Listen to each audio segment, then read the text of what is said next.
Ahora vamos a hablar de la crisis migratoria entonces que hay en España, no, en Europa directamente. Habíamos estado hablando de esto un poquito en Francia, Andy, nos habías contado las marchas, la reacción de la gente, el enojo, el gueto, los guetos, los barrios bajos de inmigrantes de algunos países de África que la estuvieron pasando realmente mal, y los excesos de la policía también en esos barrios que dieron con un menor de edad asesinado, ¿no es cierto? Pero ahora vamos a hablar de toda Europa, ¿no? Sí, hablamos mucho de lo que venía pasando en Francia, Sí. ahí dimos un panorama un poco, también hemos hablado de lo que sucede en otros puntos del planeta con la migración, porque es un fenómeno bastante global, pero está bueno tener un poco de idea de lo que viene pasando en Europa, supongo que muchos lo están siguiendo, pero para ponerlo en números, en principio, si quieren arrancar con algo, con una cifra, hay contabilizados 50.000 cruces del Mediterráneo, o sea, desde Europa, generalmente de las costas de Libia, hacia Europa, hacia Italia, islas de Italia, de Grecia, 50.000 cruces en los primeros 5 meses del año. O sea, eso es un montón. No estamos hablando de personas, sino de cruces. O sea, cruces en donde quizás en cada uno van 90 personas en un barco, todos amontonados. Son las imágenes que seguramente deben haber visto. Y un poco la idea de hoy es poder repasar por qué pasa esto, cuáles son las políticas de la Unión Europea y algunas cuestiones que seguramente les van a llamar la atención sobre cómo están tratando de, entre comillas, solucionar el tema, pero viene siendo bastante polémico y bastante lento. Eso por lo menos es la idea de charlar hoy en la columna de Internacionales. Vamos, perfecto. Vamos con eso. Arranquemos si quieren, con la situación más común que se viene dando en los mares. La entrada a la Unión Europea por el Mediterráneo es la ruta más usada por los migrantes que tratan de huir, decíamos, de conflictos que son bastante variados, desde guerras o situaciones de hambrunas, sequías, muchos también migrantes climáticos, que es algo que se empezó a hablar bastante en el último tiempo, que son todas esas personas que se empiezan a tener que ir de los lugares donde están porque quizás ya la sequía es tal que ni siquiera pueden cultivar, o pasa lo contrario, la inundación es tan grande que ya tampoco pueden vivir en ese lugar. Eso empezó a pasar en muchos lugares y son, si querés, los primeros refugiados climáticos. Ahora, ¿cuál es la reacción? Sí, es fuerte. Es súper interesante, ¿no? Más lejos. Súper interesante decir sí. Los primeros refugiados climáticos. Muy novedoso. Ya no es guerra, ya no es solamente situación de pobreza, de capital, sino de un golpe directo e irreversible del clima. Claro, exactamente. Mirá, un poco está bueno ponerlo en esos términos porque es cierto lo que se ve de muchas imágenes que a veces parecen medio apocalípticas respecto al clima y las cuestiones de las metas ambientales que se ven como bastante lejanas, como decimos, bueno, eso quizás no va a pasar ahora, y bueno, ya está pasando en muchos lugares.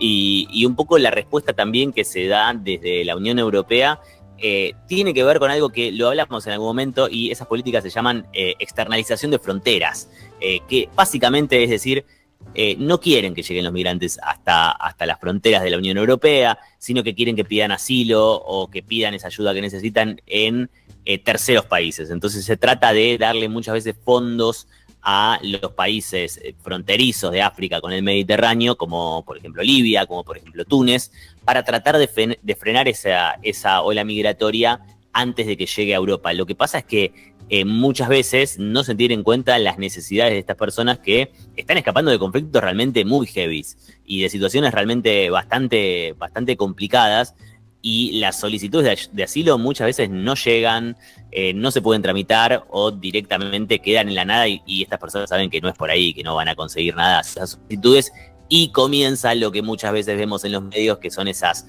balsas inflables gigantes llenas de gente cruzando desde países como Libia hasta Italia, tratando de llegar a las islas de Italia o incluso a Grecia.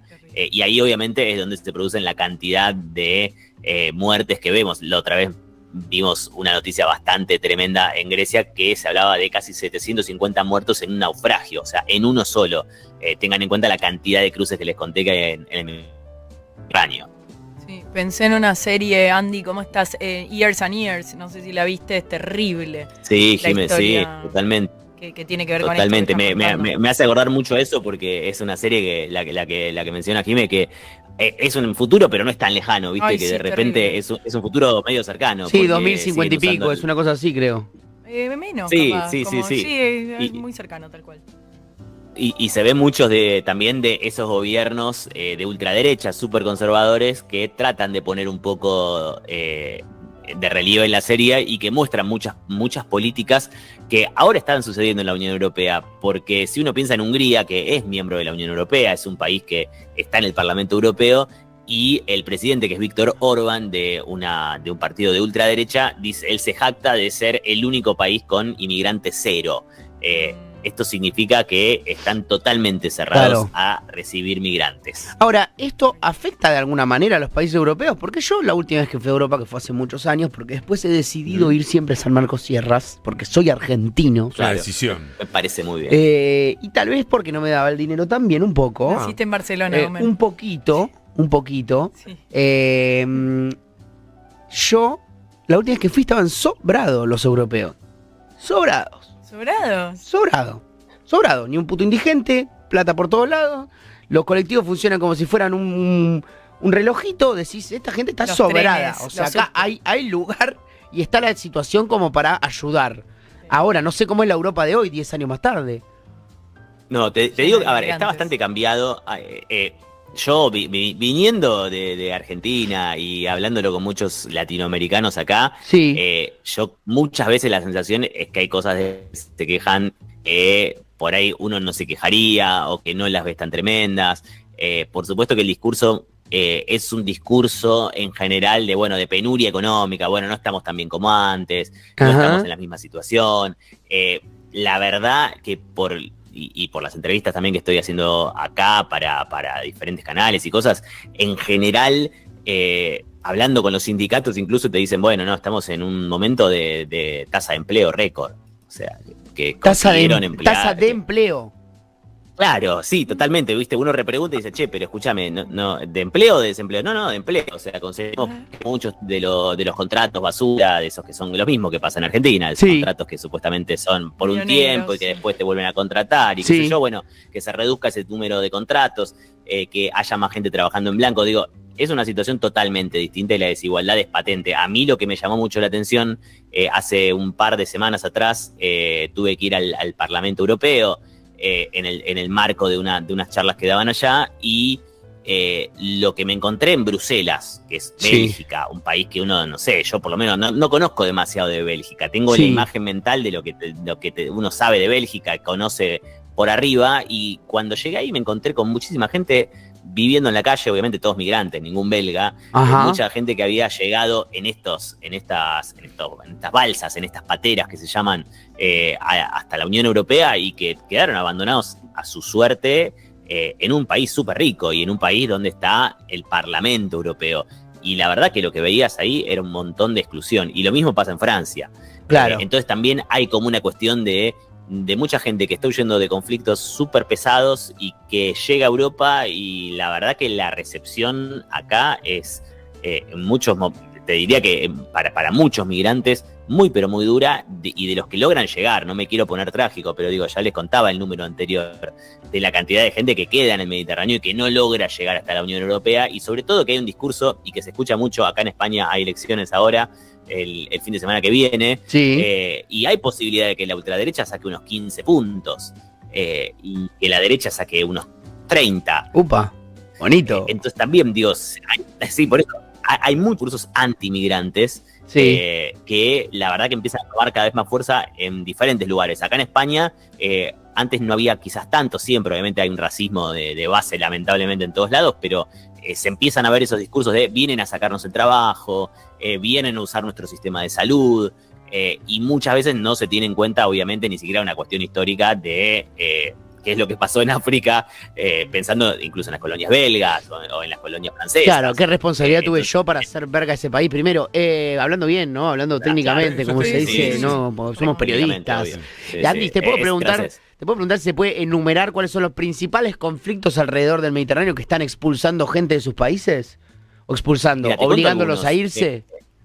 Sí, totalmente. Mira, Gambia es uno de los países más pobres del mundo y es uno de los principales emisores de migrantes, de solicitantes de asilo, sobre todo a los que llegan a Italia, a los que llegan en barco. Mira, Gambia. Tenés un montón de conflictos que claro, y ¿qué pasa? Hay viajes y uno piensa en ¿qué haces? ¿Te subís a un avión en Gambia y te vas? No, son viajes por tierra que quizás son más de 3.000 kilómetros hasta llegar a Libia. Libia está considerado uno de los lugares más peligrosos del mundo porque, recordamos, después de Gaddafi hay un enfrentamiento constante de territorios que están en disputa, trata de personas. Esa gente pasa años saliendo desde Gambia, por ejemplo, hasta llegar a Libia y después tener que... en el mejor de los casos, poder trabajar de algo y juntar unos dólares más para subirse a un barco que no saben si va a llegar a Europa o se va a hundir.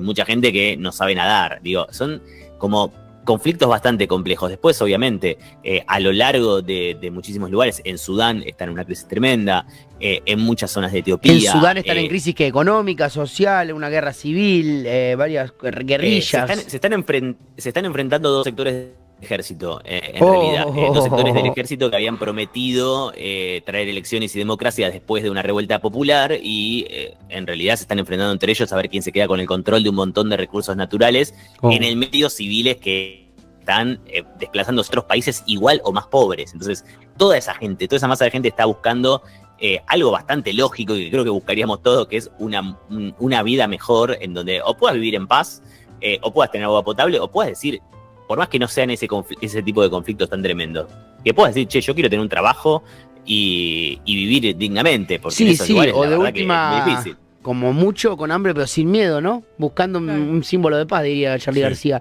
Hay veces que, claro, Totalmente. que buscas el mínimo total. Sí. Bueno, Andy, te agradezco muchísimo la sí. columna, es súper interesante. ¿Hay algún comentario que te quede ahí, que te haya quedado pendiente? Lo último que les digo, que está bueno para seguirlo, Sí. hay una iniciativa ahora que están haciendo en el Parlamento Europeo de ver cómo buscan algún tipo de resolución a esto que tiene que ver con las cuotas migratorias. Hay bastante polémica con eso y eso significa dividir cuántos migrantes le tocan a cada país, porque claro, los migrantes que llegan a Italia o que llegan a Grecia son más, que están más cerca. Sí, tienen costas. Entonces también hay toda una cuestión, claro, sobre la responsabilidad del resto de los países de Europa de acoger migrantes o no. Todavía esto no está legislado, hay un principio de acuerdo en el Parlamento y se está viendo si se avanza o no se avanza con esta iniciativa, que obviamente igual tiene bastante polémica. Por ahora se opone en Hungría, que les contaba, y Polonia. Muchas gracias, Andy. Lo siguen en @soy.andyflores. Te agradezco, Andy. Gracias, amigos, nos vemos. Abracito.